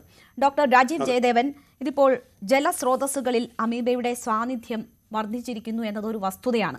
അത് എല്ലാ തരത്തിലുമുള്ള ജലസ്രോതസ്സുകളിൽ ഉണ്ട് എന്ന് വേണം മനസ്സിലാക്കാൻ. നമ്മളുടെ വീടുകളിൽ കിണറുകളിൽ നിന്ന് ലഭിക്കുന്ന വെള്ളം പോലും ഈ രീതിയിൽ ശുദ്ധമല്ല. അതിൽ പോലും ഇതിൻ്റെ സാധ്യതകൾ ഉണ്ടാകുന്നു എന്നതാണ് നമ്മൾ ഏറ്റവും ഒടുവിൽ മനസ്സിലാക്കുന്ന കേസുകളിൽ നിന്നൊക്കെ വരുന്നത്. അപ്പോൾ എന്തുകൊണ്ട് ഇങ്ങനെ സംഭവിക്കുന്നു എന്നത് വലിയ ആശങ്കയാണല്ലോ. ഇവിടെ ഡോക്ടർ ഹാരിസ് ചിറക്കലിൻ്റെ ഒരു ഫേസ്ബുക്ക് പോസ്റ്റ് കഴിഞ്ഞ ദിവസം മുതൽ വലിയ ചർച്ചയാണ്. അതിനെ അനുകൂലിച്ചും പ്രതികൂലിച്ചും ഒക്കെ ആരോഗ്യ പ്രവർത്തകർ തന്നെ രംഗത്ത് വരുന്ന സാഹചര്യമുണ്ട്. എന്തുകൊണ്ടാണ് ഈ രോഗം ഇങ്ങനെ റിപ്പോർട്ട് ചെയ്യുന്നത്? കാരണം തേടി വലിയ റിസർച്ച് ഒന്നും ആവശ്യമില്ല. മാലിന്യം വലിച്ചെറിയൽ തന്നെ. കഴിഞ്ഞ 20-30 വർഷങ്ങൾക്ക് മുൻപ് കേട്ടുകേൾവിയില്ലാത്ത ഇത്തരം വൃത്തികെട്ട രോഗങ്ങൾക്ക് ഒറ്റ കാരണം പരിസര ശുചിത്വം ഇല്ലായ്മയാണ്. കുളങ്ങളിലും പുഴകളിലും അറവ് മാലിന്യങ്ങൾ, ഹോട്ടൽ മാലിന്യങ്ങൾ, സെപ്റ്റിക് ടാങ്ക് മാലിന്യങ്ങൾ ഇതൊക്കെ തള്ളുന്നതിൻ്റെ വില തിരിച്ചു കിട്ടുന്നു എന്ന് കരുതിയാൽ മതി. എലിപ്പനി, കൊതുക് പരത്തുന്ന ഡെങ്കി ഫീവർ പോലെയുള്ള രോഗങ്ങൾ, തെരുവുനായ്ക്കൾ ഇതൊക്കെ വൃത്തികേടിൻ്റെ സൂചകങ്ങളാണ്. സമൂഹത്തിൻ്റെ ആകെ ബാധ്യതയാണ് ഇത് പരിഹരിക്കുക എന്നുള്ളത്. ഡോക്ടറുടെ തലയിൽ വെട്ടിയിട്ട് കാര്യമൊന്നുമില്ല എന്നതാണ് അദ്ദേഹത്തിൻ്റെ വിശദീകരണം. പക്ഷേ ഈ പോസ്റ്റിൽ അദ്ദേഹം തമിഴ്നാടിനെയും കർണാടകയെയും ശുചിത്വ കാര്യത്തിൽ കേരളവുമായി താരതമ്യം ചെയ്തിട്ടുണ്ട്. അത് വലിയ രീതിയിലുള്ള സൈബർ അറ്റാക്ക് അദ്ദേഹത്തിനെതിരെ ഉണ്ടാക്കുന്നുമുണ്ട്. അതിലെ വസ്തുത മാറ്റിവെച്ചാൽ ഈ പരിസരം ഈ രീതിയിൽ മലിനീകരിക്കപ്പെടുന്നത്, അതിലൂടെ ജലാശയം മലിനീകരിക്കപ്പെടുന്നത് തന്നെയാണോ ഇതിൻ്റെ പ്രധാന കാരണം? ആ നിലയിൽ ഡോക്ടർ ഹാരിസ് ചിറക്കൽ പറഞ്ഞതിനോട് താങ്കൾ യോജിക്കുന്നുണ്ടോ? അമീബ എന്നുള്ളത് 100 കണക്കിന് സ്പീഷീസ് അമീബ നമ്മുടെ പരിസ്ഥിതിയിലുണ്ട്. അത് ആദ്യം നമ്മൾ മനസ്സിലാക്കണം. അത് നമ്മുടെ പരിസ്ഥിതിയിൽ സാധാരണ കാണപ്പെടുന്ന ജീവികളാണ്. ഇത് നിപ്പ പോലെ അപൂർവമായി മാത്രം നമ്മുടെ ഉള്ളിലേക്ക് കടക്കുന്ന അല്ലെങ്കിൽ കോളറ പോലെ പെട്ടെന്ന് പൊട്ടിപ്പുറപ്പെടുന്ന ഒരു രോഗമല്ല ഇത്. രണ്ടാമത്തേത്, ഇത് മനുഷ്യരിൽ നിന്നും മനുഷ്യരിലേക്ക് വ്യാപിക്കുകയില്ല. കോളറ പോലെയോ ടൈഫോയിഡ് പോലെയോ മറ്റോ ഇത് വ്യാപിക്കുകയില്ല. കോവിഡ് പോലെയൊന്നും വ്യാപിക്കുകയില്ല. ഇനി അമീബകൾ, ഈ 100 കണക്കിന് സ്പീഷീസ് അമീബകളിൽ 3-4 എണ്ണമാണ് വാസ്തവത്തിൽ ഈ മസ്തിഷ്ക ജ്വരം ഉണ്ടാക്കുന്നത്. അതിപ്പോൾ അത് ഏത് സ്രോതസ്സിൽ നിന്നാണ് ഈ പ്രത്യേകതരം അമീബകൾ ഉണ്ടായി വരുന്നത് എന്നുള്ളത് വ്യക്തമല്ല. പക്ഷേ ഈ ശാസ്ത്രീയമായിട്ടുള്ള പബ്ലിഷ് ചെയ്തിട്ടുള്ള പിയർ റിവ്യൂഡ് ആയിട്ടുള്ള പഠനങ്ങൾ പരിശോധിച്ചു കഴിഞ്ഞാൽ നമുക്കറിയാം, നേരത്തെ പറഞ്ഞ പോലെ കെട്ടിക്കിടക്കുന്ന വെള്ളം, അതുപോലെ തന്നെ വാട്ടർ ടാങ്കുകൾ, വാട്ടർ ഹീറ്ററുകൾ, വീട്ടിനുള്ളിലുള്ള ടാപ്പുകൾ, ഫോസറ്റ് അല്ലെങ്കിൽ ഡ്രെയിനേജുകൾ, വീട്ടിലുള്ള വാട്ടർ ടാങ്കുകൾ, പൈപ്പുകൾ, ഇതിനുള്ളിലെല്ലാം തന്നെ ഇത്തരം അമീബകളുടെ സാന്നിധ്യം ഉണ്ടാകാറുണ്ട്. അതിന്റെ മെക്കാനിസം ഞാൻ പറയാം. അതായത് ഈ പൈപ്പുകൾക്കുള്ളിൽ ഒരു വഴുവഴുപ്പുണ്ട്. ഈ വഴുവഴുപ്പ് നമുക്കൊരു വഴുവഴുപ്പാണെങ്കിലും അത് ടെക്നിക്കൽ ഭാഷയിൽ പറഞ്ഞാൽ ബയോഫിൽമാണ്. ബയോഫിൽം എന്നാൽ ജീവിക്കുന്ന ഒരു പ്രതലം എന്നാണ് അതിനെ വിശേഷിപ്പിക്കുക. അതിന് എക്സ്ട്രാ സെല്ലുലർ പോളിമേഴ്സ് എന്നാണ് അതിനെ വിശേഷിപ്പിക്കുക. അതായത് ബാക്ടീരിയകളും അമീബകളും വൈറസുകളും ഫംഗസുകളും എല്ലാവരും ചേർന്ന് ഒരു കോളനി ഉണ്ടാക്കുകയാണ്. ഈ കോളനി അവരുണ്ടാക്കുന്നത് അവരുടെ തന്നെ സുരക്ഷയ്ക്ക് വേണ്ടിയിട്ടാണ്. അപ്പോൾ അതിനകത്ത് അമീബകളും ബാക്ടീരിയകളും എല്ലാം സുരക്ഷിതമായിട്ട് ഏറെക്കാലം ജീവിക്കുന്നുണ്ട്. അതാണ് ഈ വഴുവഴുപ്പ് എന്ന് പറയുന്നത്. ഈ വഴുവഴുപ്പിനുള്ളിൽ അമീബകൾ ജീവിക്കുന്നുണ്ട്. അവയെ നമുക്ക് ഇല്ലാതാക്കാൻ പറ്റുകയൊന്നുമില്ല. ഇനി രണ്ടാമത്തെ പോയിന്റ്, ഇതുവരെ ഉണ്ടായ കേസുകളെല്ലാം ഈ വളരെ വൃത്തികെട്ട ഒരു കുളത്തിൽ നിന്നോ അല്ലെങ്കിൽ വളരെ മലിനമായിട്ടുള്ള ചെളിവെള്ളത്തിൽ കുളിച്ചുകൊണ്ടോ അല്ല ഈ വ്യക്തികൾക്ക് വന്നിട്ടുള്ളത്. അതുകൊണ്ട് തന്നെ പരിസര മാലിന്യത്തിൽ നിന്നുമാണ് ഇത് വരുന്നതെന്ന് എനിക്ക് വിശ്വാസമില്ല. ഇത് ഇങ്ങനെ പല അഭിപ്രായങ്ങളും നമ്മൾ പറഞ്ഞ് കേൾക്കാറുണ്ട്. ഈ അഭിപ്രായങ്ങളൊക്കെ ഹൈപ്പോത്തസിസ് എന്ന് പറയും. ഈ ഹൈപ്പോത്തസിസ് തെളിയിക്കേണ്ടത് ശാസ്ത്രീയമായിട്ടുള്ള റിസർച്ച് മെത്തഡോളജിയിൽ കൂടിയാണ്. അപ്പോൾ ഹൈപ്പോത്തസിസ് ശരിയോ തെറ്റോ ആയിക്കൊള്ളട്ടെ. പക്ഷേ നമ്മൾ ആദ്യത്തെ കേസുകൾ നോക്കുകയാണെങ്കിൽ, കേരളത്തിൽ തന്നെ ആദ്യത്തെ കേസുകൾ നോക്കുകയാണെങ്കിൽ വളരെ തെളിഞ്ഞ ഒരു കുളത്തിൽ നിന്നാണ്, വളരെ ഒരു ഗ്ലാസ് പോലെ, അതായത് ക്രിസ്റ്റൽ ക്ലിയർ ആയിട്ടുള്ള ഒരു പോണ്ടിൽ നിന്നാണ് ഏകദേശം ആദ്യത്തെ കേസുകൾ ഇവിടെ ഉണ്ടായത്. അപ്പോൾ അതിൽ നിന്ന് നമുക്കറിയാം ഇത് പ്രത്യക്ഷത്തിൽ അവിടെ അഴുക്കുണ്ടാകണമെന്നില്ല എന്നുള്ളത്. ഇനി നാലാമത്തെ പോയിന്റ്, ഈ മറ്റ് രോഗങ്ങൾ, ഇപ്പൊ നേരത്തെ ഹെപ്പറ്റൈറ്റിസ് എയുടെയും മറ്റും ധാരാളം പ്രോഗ്രാംസ് നമ്മൾ ചെയ്തിട്ടുണ്ട്. കഴിഞ്ഞ വർഷമൊക്കെ വളരെയധികം കേസുകൾ ഉണ്ടായിരുന്നു. മരണങ്ങൾ ഒരുപാട് ഉണ്ടായിട്ടുണ്ട്. ലിവർ ട്രാൻസ്പ്ലാന്റ് വരെ വേണ്ടി വന്നിട്ടുള്ള കേസുകളാണ്. അത് മറ്റൊരു വിഷയമാണ്. പക്ഷെ അതൊക്കെ കുടിവെള്ളം വഴിയാണ്. അതായത് വെള്ളം വായു വഴി ഉള്ളിൽ ചെല്ലുമ്പോഴാണ് ഈ വൈറസ് നമ്മുടെ ശരീരത്തിൽ കയറിപ്പറ്റുന്നതും മറ്റുമൊക്കെ. പക്ഷേ ഈ അമീബയുടെ കാര്യത്തിൽ കുടിവെള്ളം വഴിയല്ല ഇത് വരുന്നത്. ഇത് നമുക്ക് ചുറ്റുമുള്ള പരിസ്ഥിതിയിൽ നിന്നും എങ്ങനെയോ ഇത് നമ്മുടെ മസ്തിഷ്കത്തിൽ എത്തിച്ചേരുന്നുണ്ട്. അതിനൊരു ഷോർട്ട് കട്ട് ഉള്ളത് നമുക്ക് എല്ലാവർക്കും തന്നെ നമ്മൾ പലതവണ വിശദീകരിച്ചിട്ടുണ്ട്. മൂക്കിനുള്ളിലേക്ക് അബദ്ധത്തിൽ ഇത്തരം വെള്ളം കയറ്റുകയോ മനഃപൂർവ്വമോ അല്ലാതെയോ കയറുകയോ ചെയ്തു കഴിഞ്ഞാൽ തലച്ചോറിനകത്തേക്ക് ഈ ജീവികൾക്ക് കയറാൻ ഒരു ഷോർട്ട് കട്ട് നമ്മൾ ഒരുക്കി കൊടുക്കുകയാണ്. അപ്പോൾ അത് ഒഴിവാക്കുക എന്നുള്ളതാണ് ശാസ്ത്രീയമായിട്ട് നമുക്ക് പറയാൻ പറ്റുന്ന ഒരു നിർദ്ദേശം. ഇനി ഈ കേരളത്തിൽ സമീപകാലത്ത് കണ്ടെത്തിയ കേസുകളിൽ അവയുടെ ഓരോന്നിന്റെയും ഓഡിറ്റ് എടുത്തിട്ട് പ്രോബബിൾ സോഴ്സ് എന്തെങ്കിലും കണക്കാക്കി നമുക്കത് 100% തെളിയിക്കാൻ ബുദ്ധിമുട്ടാണ്. എങ്കിലും പ്രോബബിൾ സോഴ്സ് എങ്കിലും നമ്മളൊരു പൈ ചാർട്ടാക്കി നമ്മൾ പബ്ലിഷ് ചെയ്ത് കഴിഞ്ഞാൽ ഇതിൽ കുറച്ചുകൂടി വ്യക്തത ഉണ്ടാവുകയും ഈ പറഞ്ഞതുപോലെയുള്ള മാലിന്യവും അതുമായിട്ട് എന്തെങ്കിലും ബന്ധമുണ്ടോ ഇതെല്ലാം നമുക്ക് അന്വേഷിക്കുകയും ചെയ്യാം. തീർച്ചയായും മാലിന്യം തള്ളുക എന്നുള്ളത് വളരെ ഗുരുതരമായിട്ടുള്ള പ്രശ്നമാണ്. അത് ഞാൻ ലഘൂകരിക്കുന്നില്ല. കാരണം തെരുവുനായ ശല്യം, അതുപോലെ തന്നെ എലി ശല്യം, പാമ്പ് ശല്യം, അതുപോലെ തന്നെ ഈച്ച, അങ്ങനെയുള്ള ഒരുപാട് പ്രശ്നങ്ങൾ, കൊതുക് ശല്യം, ഇതെല്ലാം തന്നെ ഈ തെരുവ് മാലിന്യത്തിൽ നിന്നും നമ്മൾ ഉണ്ടായി വരുന്നുണ്ട്. അത് വേറൊരു വിഷയമാണ്. പക്ഷെ അതും ഈ അമീബിക് എൻകെഫലൈറ്റിസുമായി ബന്ധമുണ്ടോ എന്ന് ചോദിച്ചാൽ എനിക്ക് വ്യക്തിപരമായിട്ട് അതുണ്ട് എന്ന് തോന്നുന്നില്ല. ഒരൊറ്റ കാര്യം കൂടി, തമിഴ്നാട്ടിലോ കർണാടകയിലോ എന്തുകൊണ്ട് രോഗമില്ല എന്നത് ചൂണ്ടിക്കാണിച്ചുകൊണ്ടാണ് ഡോക്ടർ ഹാരിസ് ചിറക്കൽ ഇങ്ങനെ ഒരു നിഗമനത്തിലേക്ക് എത്തുന്നതും അത് ജനങ്ങളിലേക്ക് നൽകുന്നതും. അപ്പോൾ അവിടെ ആ ചോദ്യം പ്രസക്തമാണല്ലോ. മലിനീകരണവുമായി ബന്ധമില്ല എങ്കിൽ പോലും എന്തുകൊണ്ട് തമിഴ്നാട്ടിലോ കർണാടകയിലോ നമ്മുടെ അടുത്ത സംസ്ഥാനങ്ങളിൽ ഈ കേസുകൾ ഇത്രമാത്രം റിപ്പോർട്ട് ചെയ്യുന്നില്ല എന്നത്? ഈ രണ്ട് സംസ്ഥാനങ്ങളിലും സെറിബ്രോസ്പൈനൽ ഫ്ലൂയിഡ്, നേരത്തെ പറഞ്ഞ ഈ ബ്രെയിനിന് ചുറ്റുമുള്ള നീര് കുത്തിയെടുത്തു കഴിഞ്ഞാൽ ഉടൻ തന്നെ മൈക്രോസ്കോപ്പി ചെയ്യും എന്നുള്ളത്, അങ്ങനെ ഒരു പ്രോട്ടോകോൾ നിലവിലുണ്ട് എന്ന് ഞാൻ മനസ്സിലാക്കുന്നില്ല. അങ്ങനെ ഒരു പ്രോട്ടോകോൾ നിലവിലില്ലാത്തിടത്തോളം അത് ഒരു ആപ്പിൾ ടു ഓറഞ്ച് കമ്പാരിസൺ ആണ്. അതായത് ഈക്വൽ ടു ഈക്വൽ കമ്പാരിസൺ അല്ല അത്. അതായത് ഈ സംസ്ഥാനങ്ങളിലും സമാനമായിട്ടുള്ള പ്രോട്ടോകോളുകൾ നടപ്പാകുന്നുണ്ട് എന്ന് ഉറപ്പുണ്ടെങ്കിൽ തീർച്ചയായിട്ടും ആ താരതമ്യത്തിന് കഴമ്പുണ്ട്. ഇല്ലെങ്കിൽ ആ താരതമ്യത്തിൽ കഴമ്പ് ഞാൻ കാണുന്നില്ല. തീർച്ചയായും. അപ്പോൾ ഡോക്ടർമാർ തന്നെ ഇതിൽ അവ്യക്തമായിട്ടുള്ള വിവരങ്ങൾ പങ്കുവെക്കുന്നു എന്ന ഒരു ഗുരുതരമായ സാഹചര്യം കൂടി ഇവിടെ നിലനിൽക്കുന്നുണ്ട്. നമുക്ക് ചർച്ചയുടെ രണ്ടാം ഘട്ടത്തിലേക്ക് എത്താം ഒരിടവേളയ്ക്ക് ശേഷം.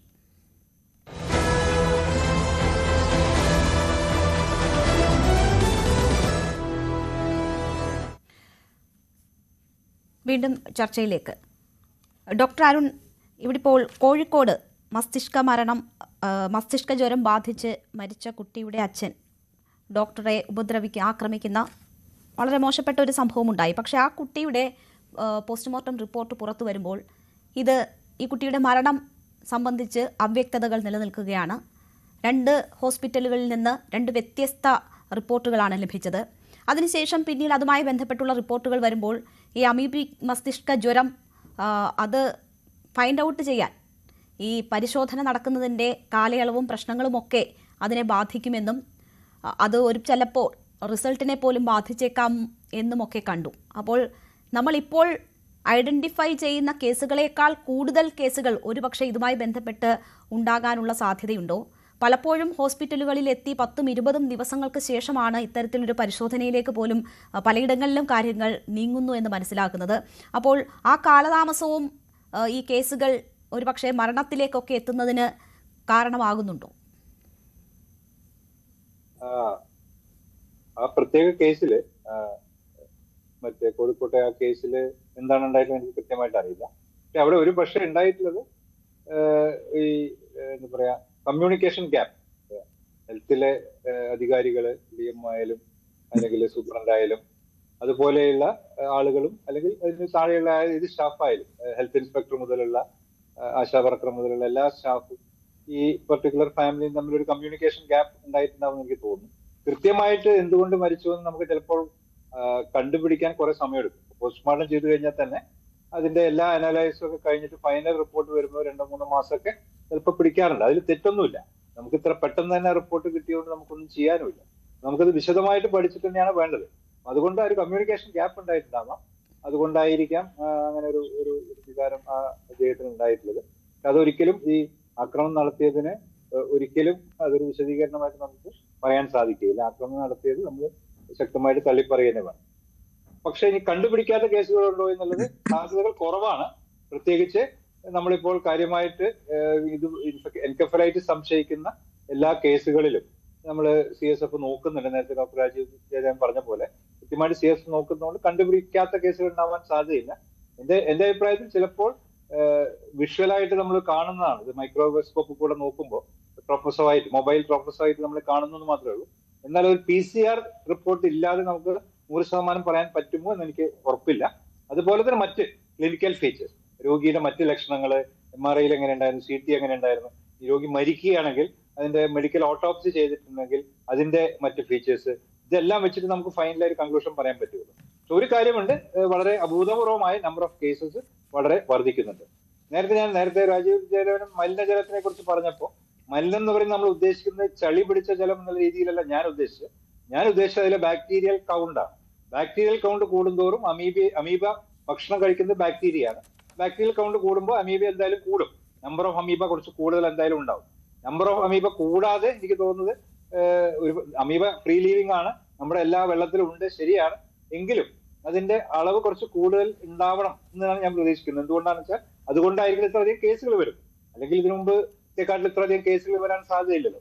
പിന്നെ തമിഴ്നാട്ടിലും കർണാടകത്തിലും ഡോക്ടർ അരുൺ, ഈ കോളിഫോം ബാക്ടീരിയയുടെ ഒക്കെ എണ്ണം വർദ്ധിച്ച് അപ്പോൾ അങ്ങനെ അമീബയ്ക്ക് വഴിയൊരുക്കുന്ന ഒരു സാഹചര്യം സൃഷ്ടിക്കപ്പെടാൻ സാധ്യതയുണ്ടോ? അങ്ങനെയാണെങ്കിൽ ഈ ജലസ്രോതസ്സുകൾക്ക് സമീപത്തെ സെപ്റ്റിക് ടാങ്കുകൾ അങ്ങനെയുള്ള കണക്ഷൻസ് ഒക്കെ വലിയ അപകടകരമായ സാഹചര്യം സൃഷ്ടിക്കുമോ? നമ്മൾ പൊതുവെ പുറമേ നിന്ന് നോക്കുമ്പോൾ ശുദ്ധമെന്ന് തോന്നുന്ന ജലാശയങ്ങളിൽ പോലും.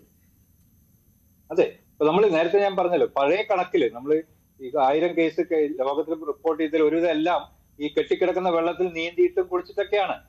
മറ്റതൊക്കെ വളരെ കുറവാണ്. ഈ ബാത്റൂമിൽ കുളിച്ചിട്ട് അല്ലെങ്കിൽ ബാത്റൂമിലെ മൂക്കിൽ കൂടെ വെള്ളം നമ്മുടെ ഷവറിൽ നിന്നുള്ള അല്ലെങ്കിൽ ഈ വാട്ടർ ഫോസറ്റിൽ നിന്നുള്ള വെള്ളം മൂക്കിൽ അടിച്ചിട്ടൊക്കെ കിട്ടുന്നൊക്കെ പണ്ട് വളരെ വളരെ അപൂർവമായിട്ട് റിപ്പോർട്ട് ചെയ്തിട്ടുള്ളൂ.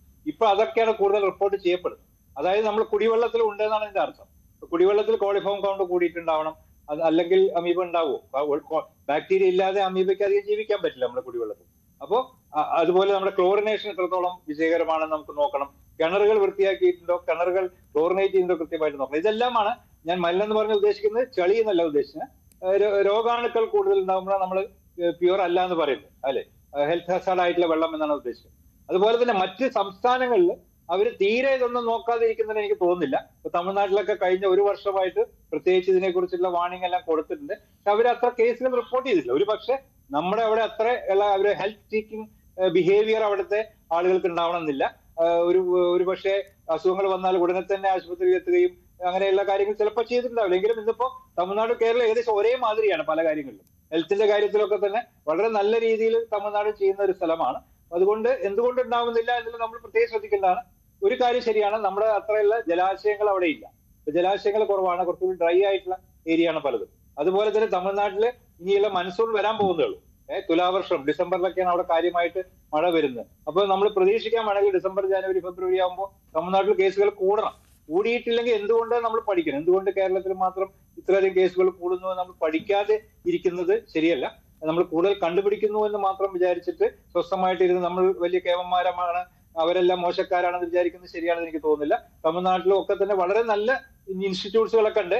അവിടെയെല്ലാം ഡീറ്റെയിൽ ആയിട്ട് അനലിസ്റ്റ് എന്ത് കേസ് വന്നാലും ചെയ്യുന്ന കേസുകൾ വെല്ലൂർ എടുത്താലും മദ്രാസ് മെഡിക്കൽ കോളേജ് എടുത്താലും അല്ലെങ്കിൽ കർണാടകത്തിലായാലും നിംഹാൻസിലായാലും ഒക്കെ തന്നെ. അപ്പൊ അവിടെയൊക്കെ തന്നെ വിശദമായ പഠനങ്ങൾ നടത്തുന്നുണ്ട്. പക്ഷെ അവർക്ക് ഇത്രയധികം കേസുകൾ വരുന്നില്ല. അപ്പൊ നമ്മൾ അത് നമ്മളൊരു അത്ഭുതം തന്നെയാണ്. അത് നമ്മൾ മനസ്സിലാക്കണം. അതിന് കൂടുതൽ പഠനങ്ങൾ വേണം. നേരത്തെ ഡോക്ടർ രാജീവ് ചന്ദ്രൻ വളരെ കൃത്യമായിട്ട് പറഞ്ഞ പോലെ ഈ കേസുകളെ കൃത്യമായിട്ട് സോഴ്സ് എങ്ങനെയാണ് ആളുകൾക്ക് കിട്ടിയിട്ടുള്ളത് എന്നുള്ളതിന്റെ ഒരു ചെറിയൊരു പഠനം ഇപ്പോൾ തന്നെ DHSനോ അല്ലെങ്കിൽ DMEക്കോ ചെയ്യാവുന്നേ ഉള്ളൂ.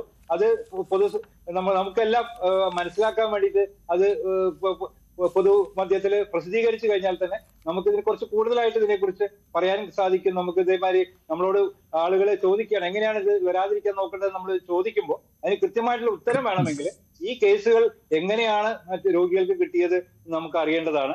അതുപോലെ തന്നെ നേരത്തെ ഡോക്ടർ ലാല് പറഞ്ഞ പോലെ 30% മരണമുള്ളൂ. അപ്പൊ മരണം വളരെ കുറഞ്ഞിട്ടുണ്ട്. അത് എന്തുകൊണ്ടാണ്? അത് നമുക്കറിയാം. അത് അറിഞ്ഞാൽ നമുക്ക് മറ്റ് സംസ്ഥാനങ്ങളിലും മറ്റു രാജ്യങ്ങൾക്കൊക്കെ തന്നെ ഈ വിവരം നമുക്ക് കൊടുക്കാവുന്നതാണ്. അപ്പൊ അതിനെക്കുറിച്ചും കൂടുതലായിട്ടുള്ള പഠനങ്ങളും പേപ്പറുകൾ പ്രസിദ്ധീകരിച്ച് ശാസ്ത്രലോകത്തിന് ഇത് അറിയിക്കണം. അതുപോലെ ICMR, അതുപോലെ ലോകാരോഗ്യ സംഘടന എല്ലാം അറിയിച്ചുകൊണ്ട് അവരുടെയൊക്കെ സഹായത്തോടു കൂടി ഡീറ്റെയിൽ ആയിട്ടുള്ള പഠനം കൂടി നടത്തണം. ഒരു കാര്യം ഞാൻ പറയാം, ഇപ്പോൾ മെഡിക്കൽ കോളേജിലെ അധ്യാപകരൊക്കെ സമരത്തിലാണ്. നമ്മൾ വിചാരിക്കുന്ന മെഡിക്കൽ കോളേജിലെ അധ്യാപകർക്ക് ഇതെല്ലാം പഠിച്ചുകൂടെയാണ്. അവർക്കൊന്നും ഇതിന് സമയമില്ല. അവർക്ക് രോഗികളെ നോക്കാനേ സമയമില്ല, വിദ്യാർത്ഥികളെ പഠിപ്പിക്കാൻ സമയമില്ല. ഇഷ്ടംപോലെ മെഡിക്കൽ കോളേജുകളുണ്ട്, പക്ഷെ ആവശ്യത്തിന് സ്റ്റാഫ് ഇല്ല. അതൊരു പ്രധാന പ്രശ്നമാണ്. ഇത്രയധികം ഒരു പുതിയൊരു അസുഖം ഇങ്ങനെ വന്നിരിക്കുമ്പോൾ ഡോക്ടർമാരെ കൊണ്ട് സമരം ചെയ്യിപ്പിക്കുന്നത് വളരെ നിർഭാഗ്യകരമാണ്.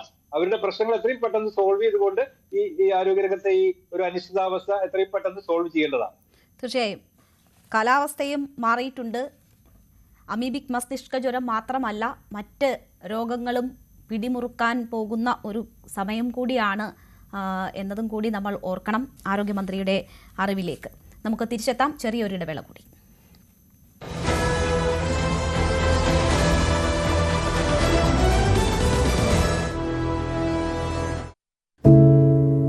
ഒരു മാധ്യമ പ്രവർത്തക എന്ന നിലയ്ക്ക് ഇപ്പോൾ ഏറ്റവും കൂടുതൽ എന്തുകൊണ്ട് ആവർത്തിച്ച് നിപ്പ റിപ്പോർട്ട് ചെയ്യപ്പെടുന്നു എന്നതിൽ ആവശ്യത്തിന് പഠനങ്ങളും മറ്റും നടന്നിട്ടുണ്ടോ എന്നത് സംശയമാണ്. ആ പ്രവർത്തികൾ മുന്നോട്ട് പോകുന്നത് ശരിയാം വിധമാണോ എന്നത് സംശയകരമാണ്.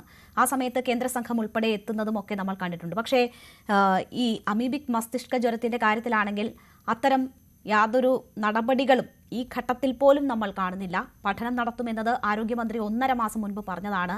അത് എവിടെ വരെ എത്തി, എങ്ങനെയാണ് അതിൻ്റെ പ്രവർത്തനങ്ങൾ മുന്നോട്ട് പോകുന്നത് എന്നത് സംബന്ധിച്ച് മാധ്യമങ്ങൾക്ക് പോലും വിവരങ്ങൾ ലഭ്യമല്ല. ആരോഗ്യ പ്രവർത്തകരെ സംബന്ധിച്ച് ഞാൻ ഹാരിസ് ചിറക്കലിൻ്റെ കാര്യം നേരത്തെ പറഞ്ഞു. പലർക്കും അവ്യക്തതകൾ ഇതുമായി ബന്ധപ്പെട്ടുണ്ട്. അവർ നൽകുന്ന ബോധവൽക്കരണം പോലും പലതും പലതരത്തിലാകുന്നു. ഓരോ കേസുകളിലും സോഴ്സുകൾ പലതാണ്, രോഗലക്ഷണങ്ങൾ പലതാണ്. അങ്ങനെയുള്ളൊരു സാഹചര്യത്തിൽ ആരോഗ്യ മേഖലയെ മുന്നോട്ട് നയിക്കേണ്ടത് ആരാണ്? അതിന് ശരിയായ വിധത്തിൽ കഴിയുന്നുണ്ടോ? ഇപ്പോഴത്തെ സാഹചര്യത്തിൽ ശരിയായ രീതിയിലാണോ നമ്മളുടെ പ്രതിരോധ പ്രവർത്തനങ്ങൾ മുന്നോട്ട് പോകുന്നത്? അതിനകത്ത് പരാജയമുണ്ട്. പരാജയം എന്നുള്ള യാഥാർത്ഥ്യമാണ്. അതുകൊണ്ടാണ് ഈ വ്യത്യസ്ത അഭിപ്രായങ്ങൾ വരുന്നത് പോലും. ഇപ്പം നമുക്ക് ഒരു പുതിയ അസുഖം അല്ലെങ്കിൽ നമുക്ക് വലിയ പരിചയമില്ലാത്തൊരു അസുഖം വരുമ്പോൾ ആശയക്കുഴപ്പമുണ്ടാകുക സ്വാഭാവികമാണ്. അപ്പോൾ അവിടെയാണ് പഠനങ്ങൾ നടത്തേണ്ടത്. നേരത്തെ ഡോക്ടർ അരുൺ പറഞ്ഞതുപോലെ പഠനം എന്ന് പറഞ്ഞാൽ എല്ലാവരും മെഡിക്കൽ കോളേജിലേക്കാണ് നോക്കുന്നത്. അങ്ങനെ ഒരു കാലം ഉണ്ടായിരുന്നു. ഇപ്പോൾ ഒരു ദിവസം 700 പേര് കാർഡിയോളജി സംബന്ധമായ രോഗമായിട്ട് വരുന്നവരെ നോക്കുന്ന 3 ഡോക്ടർമാരുള്ള മെഡിക്കൽ കോളേജുകളാണ് കേരളത്തിലുള്ളത്. ഒരാൾ 200-300 പേര് നോക്കുകയാണ്. അപ്പോൾ അവിടെ ഗവേഷണം നടക്കാത്തത് വളരെ അൺഫോർച്ചുനേറ്റ് ആണ്, നിർഭാഗ്യകരമാണ്. പക്ഷേ അതാണ് യാഥാർത്ഥ്യം. ഈ ഗവേഷണം എന്ന് പറയുന്നത് മെഡിക്കൽ കോളേജ് പ്രൊഫസർമാരെല്ലാം കൂടെ ചേർന്ന് ഗവേഷണം നടത്തുന്നതല്ല. ഇതിന് വ്യത്യസ്തമായ ശാസ്ത്രീയ ഡിപ്പാർട്ട്മെൻറ്റുകളും മറ്റ് വിഭാഗങ്ങളിലുള്ളവർ ഇവരെല്ലാം കൂടെ ചേർന്നിട്ടുള്ള ഗവേഷണത്തിൻ്റെ ആവശ്യമുണ്ട്. ഇത് മാത്രമല്ല, ഇതിലൊക്കെ പരിചയമുള്ള ചില പ്രസ്ഥാനങ്ങളുണ്ട്. ഇപ്പം നമുക്ക് ICMRന്റെ സഹായം അഭ്യർത്ഥിക്കാം, അല്ലെങ്കിൽ ലോകാരോഗ്യ സംഘടന ഗവൺമെൻറ് അഭ്യർത്ഥിച്ചാൽ വരും. ഈ നമ്മുടെ തെക്കൻ സംസ്ഥാനങ്ങളിൽ തന്നെ ലോകാരോഗ്യ സംഘടനയുടെ ഉദ്യോഗസ്ഥരൊക്കെ, ഞാനും അങ്ങനെ പ്രവർത്തിച്ചിട്ടുള്ള ആളാണ് പണ്ട്. അപ്പോൾ അത്തരം കാര്യങ്ങളിലേക്ക് ശ്രദ്ധ ഗവൺമെൻറ് വരണം. പൊതുവെ ഗവൺമെൻറ്റുകൾക്ക്, ഞാൻ ലോകത്ത് പല രാജ്യങ്ങളിൽ പ്രവർത്തിച്ചിട്ടുള്ള ആളാണ്, ഏത് രാജ്യത്തെയും അസുഖത്തിന് കാര്യം വരുമ്പോൾ ആ ഗവൺമെൻറ്റുകൾ അത് വിളിക്കാൻ തുടങ്ങി. ലോകം മുഴുവനും ഉള്ളതാണ്. ഇതിവിടെ പറയരുത് ഞങ്ങൾ ടൂറിസത്തെ ബാധിക്കും, ഞങ്ങളുടെ പേരിനെ ബാധിക്കും എന്നൊക്കെ പറയാം. അത് നമുക്കും ഉണ്ട്, നമുക്കൊരു ലക്ഷ്യത്തിൽ കൂടുതലുണ്ട്. അതാണ് ഈ കോവിഡിൻ്റെ കാര്യത്തിലൊക്കെ നമ്മൾ കള്ളക്കണക്ക് പറയുന്നിടത്തേക്ക് എത്തിച്ചതും, ഈ നിപ്പയുടെ കാര്യത്തിലൊക്കെ നമ്മൾ തെറ്റായ ശാസ്ത്രവിരുദ്ധമായ ചില കാര്യങ്ങൾ പ്രചരിപ്പിച്ചൊക്കെ അതുകൊണ്ടാണ്. അത് അൺഫോർച്ചുനേറ്റ് ആണ്, അതും സംഭവിക്കാൻ പാടില്ലാത്തതാണ്. അപ്പോൾ നമുക്കിതിനകത്തൊരു തുറന്ന സമീപനം വേണം. ആരെങ്കിലും പറയൂ, ഇപ്പോൾ ഒരു ഗവൺമെൻറ്റോ അല്ലെങ്കിൽ ഒരു മന്ത്രി കാരണം അസുഖം വന്നെന്ന് ആരും പറയുന്നില്ല. പക്ഷെ അസുഖം വന്നു കഴിഞ്ഞാൽ യാഥാർത്ഥ്യമാണ്. പിന്നെ അതൊരു തുറന്ന സമീപനം വേണം. അപ്പോൾ അതിനകത്ത് നമ്മളിപ്പോൾ ഗവൺമെൻറ്റിൽ തന്നെ ഇതിനകത്ത് എല്ലാവരും കേപ്പബിൾ ആണെന്ന് ഞാൻ ധരിക്കുന്നില്ല. അപ്പോൾ ഗവൺമെൻറ് പുറത്തുള്ള പ്രസ്ഥാനങ്ങൾ കാണും. നമുക്ക് പൊതുജനാരോഗ്യ ഇൻസ്റ്റിറ്റ്യൂട്ട് ഉണ്ട്, ഞാൻ സ്ഥാപിച്ച ഇൻസ്റ്റിറ്റ്യൂട്ട് ഉണ്ട് 10-12 വർഷമായിട്ട്. ഞങ്ങളൊക്കെ പഠിച്ച തിരുവനന്തപുരത്ത് ശ്രീചിത്ര ഇൻസ്റ്റിറ്റ്യൂട്ട് ഉണ്ട്, പൊതുജനാരോഗ്യ അച്യുതമേനോൻ സെൻറ്റർ, കേന്ദ്ര സ്ഥാപനമാണ്. അപ്പോൾ ഇങ്ങനത്തെ പൊതുജനാരോഗ്യ പ്രസ്ഥാനങ്ങളുണ്ട്. ശാസ്ത്രീയമായിട്ടുള്ള ഗവേഷണങ്ങൾ നടത്താൻ പറ്റുന്ന, അതിസൂക്ഷ്മമായിട്ടുള്ള കാര്യങ്ങൾ പോലും ചെയ്യാൻ പറ്റുന്ന എല്ലാ ഉപകരണങ്ങളും ഉള്ള സ്ഥാപനങ്ങൾ തിരുവനന്തപുരത്ത് പോലും ഉണ്ട്. നമുക്കതിന് വേറെ ദൂരെ എങ്ങും പോകണ്ട. അപ്പോൾ ഈ പല ഗവൺമെൻറ്റുകൾ സ്ഥാപിച്ച ഗവേഷണ സ്ഥാപനങ്ങളുണ്ട്. ഇതെല്ലാം കൂടെ ചേർത്ത് ക്രോഡീകരിച്ച് ഇതിനകത്തൊരു ഉത്തരം കണ്ടെത്തണം. നമ്മളിപ്പോൾ പൊളിറ്റിക്കലായിട്ടുള്ള ഉത്തരങ്ങളല്ല ഇതിന് വേണ്ടത്. ഞാൻ നേരത്തെ പറഞ്ഞത് ആവർത്തിക്കുകയാണ്. നമുക്ക് ഗവൺമെൻറ് പറയുമ്പോൾ 30% മരണമേ ഉള്ളൂ, അല്ലെങ്കിൽ നമ്മൾ കണ്ടുപിടിച്ചു അങ്ങനത്തെ പറയുമ്പോഴും മരണം എന്നൊരു യാഥാർത്ഥ്യമാണ്. അവനവൻ്റെ വീട്ടിൽ മരണം വരുമ്പോൾ അത് 100%, അത് പൊറുക്കാൻ പറ്റാത്തതാണ്. അതിൻ്റെ പേരിൽ അക്രമങ്ങൾ ഉണ്ടാകുന്നതൊന്നും ന്യായീകരിക്കാൻ പറ്റുന്നതല്ല, പക്ഷേ അതൊരു യാഥാർത്ഥ്യമാണ്. അപ്പം നമുക്ക് ആ പ്രശ്നത്തെ അങ്ങനെ തന്നെ കാണാൻ കഴിയണം. അതുകൊണ്ട് ഗവൺമെൻറ് കൂടുതൽ ഉത്തരവാദിത്വമുണ്ട്. നമ്മൾ ആരെങ്കിലും പഴി പറഞ്ഞ് രക്ഷപ്പെടാൻ പറ്റുന്നതല്ല. ഈ ഡോക്ടർമാരുടെ ഇടയിൽ പോലും അഭിപ്രായ വ്യത്യാസം ഉണ്ടെന്നൊരു ധാരണ ശരിയല്ല. ഇപ്പം ഞാനോ ഡോക്ടർ രാജീവോ ഡോക്ടർ അരുണോ ഒക്കെ പറയുന്നത് നമ്മൾ പഠിച്ച സയൻസും നമ്മൾ പുതുതായിട്ട് റെഫർ ചെയ്യുന്ന കാര്യങ്ങൾ വെച്ചും ഏറ്റവും പുതിയ വിവരങ്ങൾ വെച്ചിട്ടുമാണ്. ഇപ്പം ഞങ്ങളാരും പ്രത്യേകിച്ച് ഇതിനകത്ത് ഈ പറയുന്നതൊന്നും ഞങ്ങൾ കണ്ടുപിടിച്ചതല്ല. ഇപ്പോൾ പൊതുവായ ശാസ്ത്ര തത്വങ്ങളും പിന്നെ എപ്പിഡമിയോളജി എന്നൊക്കെ പറയും, രോഗങ്ങളുടെ നേരത്തെ രാജീവ് പറഞ്ഞു. ഇപ്പോൾ മഞ്ഞപ്പിത്തം വരുന്നത് കുടിവെള്ളത്തിലൂടെയാണ്, പിന്നെ ഇത് വരുന്നത് മൂക്കിലൂടെ കയറുന്നത്. പക്ഷേ രണ്ടും നമ്മുടെ നാട്ടിൽ കുടിവെള്ളവും കുളിക്കുന്ന വെള്ളമെല്ലാം ഒന്നാണ്. അപ്പോൾ ആ വെള്ളം മലിനമാകുന്നതിൻ്റെ പ്രശ്നങ്ങളുണ്ട്. അത്തരം കാര്യങ്ങൾ പറയുമ്പോൾ തന്നെ നമ്മൾ ഈ ശാസ്ത്രീയമായിട്ടുള്ള കാര്യങ്ങൾ അത് കൃത്യമായി പറയണം. ഇപ്പോൾ കോവിഡ് വന്നപ്പോഴൊക്കെ ഗവൺമെൻറ് ആരോഗ്യവകുപ്പിൻ്റെ DHSൻ്റെ സൈറ്റിലൂടെയാണ് വിവരങ്ങൾ. അപ്പോൾ ഞാനൊക്കെ ഉൾപ്പെടെയുള്ളൊരു മറ്റുള്ളൊരു സ്വന്തമായിട്ട് വിവരങ്ങൾ എഴുതുന്നത് പറയുക, നിരുത്സാഹപ്പെടുത്തുകയായിരുന്നു. എല്ലാ ശാസ്ത്രീയ വിവരങ്ങളും അത് ലോകാരോഗ്യ സംഘടന കിട്ടുന്നതായാലും ICMRന്ന് കിട്ടുന്നതായാലും നമുക്ക് മലയാളികൾക്ക് മനസ്സിലാവുന്ന ഭാഷയിൽ ആരോഗ്യവകുപ്പിൻ്റെ സൈറ്റിലാണ് ഇത് പ്രസിദ്ധീകരിക്കേണ്ടത്. ഒറ്റ ശബ്ദമേ പാടുള്ളൂ. അപ്പോൾ അതിനകത്ത് ഡോക്ടർമാർക്ക് തർക്കങ്ങളാകാതെ സയൻറ്റിഫിക് ബോഡികൾക്കകത്തും പ്രസ്ഥാനങ്ങൾക്കകത്തും IMA പോലുള്ള പ്രസ്ഥാനങ്ങൾക്കകത്തും ആകാം. പക്ഷേ ജനങ്ങൾക്ക് സംശയിക്കുന്ന രീതിയിൽ പറഞ്ഞാൽ അത് വെറും ആശയക്കുഴപ്പമുണ്ടാകും. കോവിഡ് വന്നപ്പോൾ അറിയാം, നമുക്ക് വൈദ്യൻ പോലും ഇല്ലാത്ത ഒരാൾ പറഞ്ഞു വൈറസ് എന്നൊരു സാധനമേ ഇല്ല, കോവിഡൊന്നും ഇല്ല എന്ന് പറഞ്ഞു. ആ പാവം മനുഷ്യൻ ആ രോഗം ഒന്ന് മരിച്ചുപോയി. അദ്ദേഹം രക്തസാക്ഷിയാകുകയായിരുന്നു ഈ രോഗത്തിന് വേണ്ടിയിട്ട്. അപ്പോൾ അങ്ങനത്തെ ഒരു ലോകത്താണ് നമ്മൾ ജീവിക്കുന്നത്. അതുകൊണ്ട് അനാവശ്യമായ തർക്കങ്ങൾ, എൻ്റെ ഊഹാപോഹങ്ങൾ, രാവിലെ എഴുന്നപ്പോൾ എനിക്കിങ്ങനെ തോന്നിയെന്ന് പറഞ്ഞ് ശരിയല്ല. അത് എത്ര വിദ്യാഭ്യാസമുള്ളതായാലും വിവരമുള്ളതായാലും ഡിഗ്രികളിലുള്ളതായാലും, ഞങ്ങൾ സയൻസിൽ തന്നെ പറയുന്നത് റാൻഡമൈസ് കൺട്രോൾ ട്രയൽ എന്നൊക്കെ പറയുന്നത് ഒരുപാട് ഒരു കാര്യം പറയണമെങ്കിൽ നമുക്ക് നമ്മുടെ സ്വന്തം ബോധോദയോ എൻ്റെ എക്സ്പീരിയൻസ് അല്ലെങ്കിൽ എൻ്റെ ഉദ്ദേശം എൻ്റെ പരിചയം അങ്ങനത്തെ യാതൊരു അർത്ഥവും ഇല്ല. ശാസ്ത്രീയമായി തെളിയിക്കപ്പെടാതെ അത് മാധ്യമ വിദ്യാശാസ്ത്രത്തിൽ കൃത്യമാണ്. എനിക്കോ രാജീവിനോ ഡോക്ടർ അരുണിനെ രാവിലെ എനിക്കിങ്ങനെ തോന്നിയെന്ന് പറഞ്ഞാൽ ഞങ്ങൾക്ക് ഒന്നുകിൽ ശാസ്ത്രം അറിയില്ല, അല്ലെങ്കിൽ മാനസിക രോഗമാണ്. അപ്പോൾ അത് ശ്രദ്ധിക്കണം. അപ്പോൾ അതുകൊണ്ട് ഗവൺമെൻറ് ഉത്തരവാദിത്വമുണ്ട്. അവരവിടെ അഭിപ്രായങ്ങൾ പറയുന്നത്. ഈ മുമ്പ് ഇതുപോലെ കോവിഡ് ഇല്ലയെന്ന് പറഞ്ഞ ആളെ ഗവൺമെൻറ് അറസ്റ്റ് ചെയ്തു. നല്ല നടപടിയായിരുന്നത്. ജനങ്ങൾ സംശയിക്കുന്നു, ജനങ്ങൾ വരിവരിയായിട്ട് മരിച്ചു വീഴുമ്പോൾ ഇങ്ങനെ വൈറസ് ഇല്ല എന്ന് പറയുന്ന ആൾക്കെതിരെ ഗവൺമെൻറ് നിയമം ഉപയോഗിച്ച് ആളെ പിടിച്ചകത്തിട്ട് തന്നെയാണ് വേണ്ടത്. അതുപോലെ ഡോക്ടർമാർക്കും അങ്ങനെ ആശയക്കുഴപ്പമൊന്നുമില്ല. ഞങ്ങളൊക്കെ പറയുന്നത്, ഈ ഡോക്ടറാണെങ്കിൽ ഞങ്ങളൊക്കെ ശാസ്ത്രത്തെ അടിസ്ഥാനത്തിൽപ്പെടുത്തിയാണ് പറയുന്നത്, പരസ്പരമുള്ള ധാരണയുടെ പുറത്താണ് പറയുന്നത്.